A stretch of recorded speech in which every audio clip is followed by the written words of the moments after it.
I think urban farming is only in its very infant stages. This is only the beginning. There's really not been any argument against it. It's exciting to see the process. You plant it grows, and you eat it.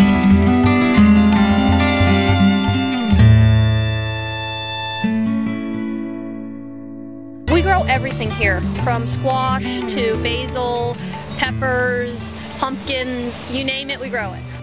We're a community food program located in East Harlem. So we offer nutrition for all through our produce program, which is what we're doing here at the garden. We're growing and giving out free produce.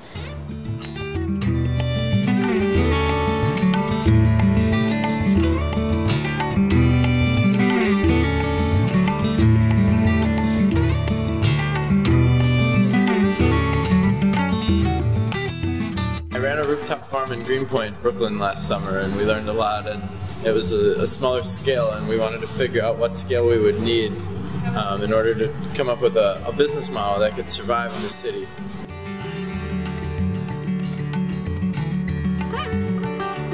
For it to work, it has to be a fiscally sustainable. It has to be able to stand on its own 2 feet financially.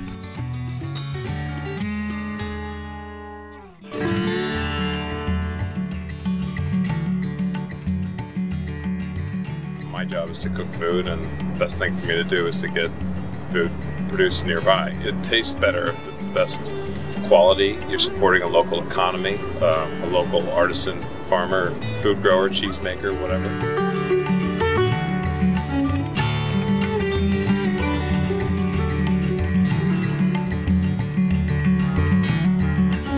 I really think leadership by a good example is really powerful. I'm running People's Garden NYC, which is an advocacy campaign. It's a petition to our mayor asking him to please let us plant a school garden in front of City Hall. It would be a garden that children had a chance to hang out in and tend to, and the food could be donated to a nearby food pantry.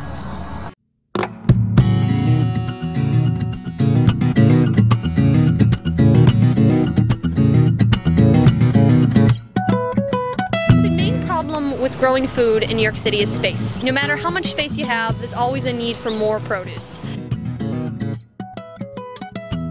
Well, it just made sense to use all this open space. We have all these roofs that have sunlight on them all day long, and it has a lot of environmental benefits to it as well. The beauty of being an unutilized space is that you're not in competition with developers for that space.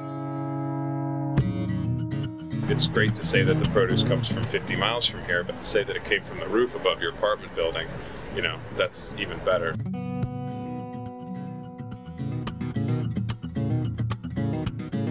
There's been a lot of wind.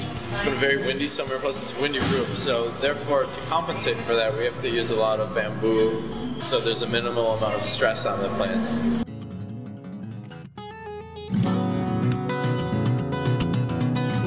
We deal with people who don't understand that carrots grow underground.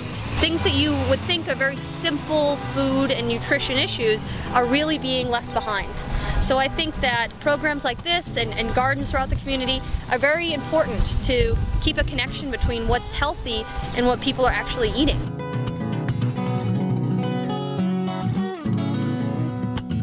We do not use any chemical pesticides on our crops. So any bugs that we do have, we manually wipe larvae off leaves one by one.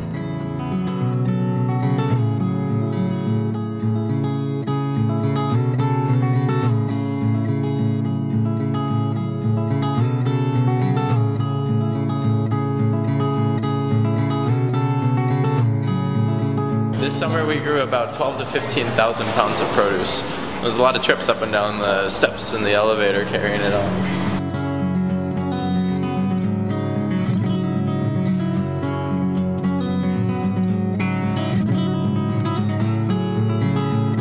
The only disadvantage I can think of from rooftop farming and using rooftop produce is having to take the subway carrying all these vegetables.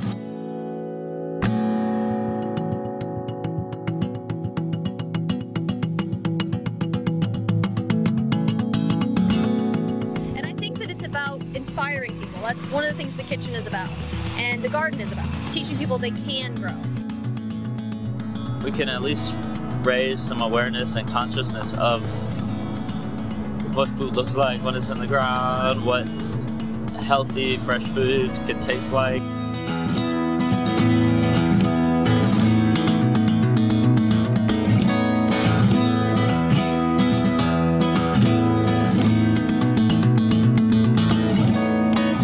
Whenever I see this naked lady in front of City Hall Park like that lying down, I always think, you know, if you could have a naked lady hanging out in City Hall Park, then why not have a vegetable garden in front of City Hall too?